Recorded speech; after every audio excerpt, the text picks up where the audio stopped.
Mas madali at mas mabilis na ang ugnayan at pagtutulungan ng mga Pinoy sa UAE sa nakatakdang paglabas ng Comprehensive Directory ng mga Pinoy professional doon.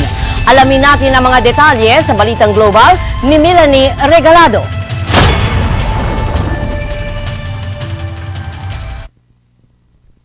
Ang Directorying FEME Connect o Filipino Excellence in the Middle East Connect ay bubuuin ng tinatayang 30,000 beripikadong pangalan ng mga profesional at mga talentong Pinoy sa UAE.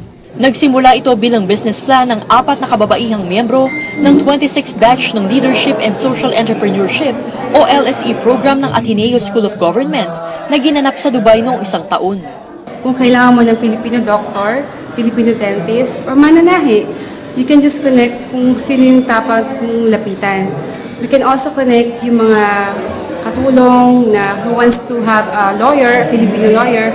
So this directory can actually save your life. Meron tayong mga section na listing ng government offices na kung may problema tayong mga kababayan, pwede nang lapitan. Popondohan ng directory ng natanggap na Innovation Fund ng FEME, advertisements, advertorials, business reviews at mga discount coupons. Nakatakda itong ilabas sa ikalawang bahagi ng taon at ipamimigay ng libre sa tinatayang 15,000 individual at institusyon. Dumalo sa launching ang higit 50 profesional, mga prominenteng negosyante, community leaders at media practitioners mula Dubai at Abu Dhabi. If these people will be properly informed that there is FEME Connect, they could share this also to their friends, their families, their colleagues. Buo ang suporta rito ng Konsulado ng Pilipinas sa Dubai.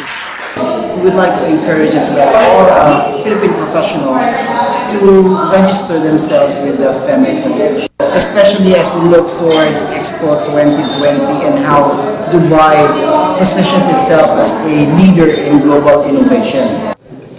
Ayon sa FEME, kung naniniwala kang isa kang Pilipinong profesional na magiging bahagi ng mas maayos na komunidad, dapat ay maging parte ka ng FEME Connect at magrehistro na ng libre. Get listed, you can visit our website www.femeconnect.com. You can just type your name, your email ID, your profession, pati yung mobile number nyo. And we assure you ng confidentiality ng email ID nyo, so we will not disclose it. Melanie Sanchez Regalado, ABS-CBN News, Dubai, UAE.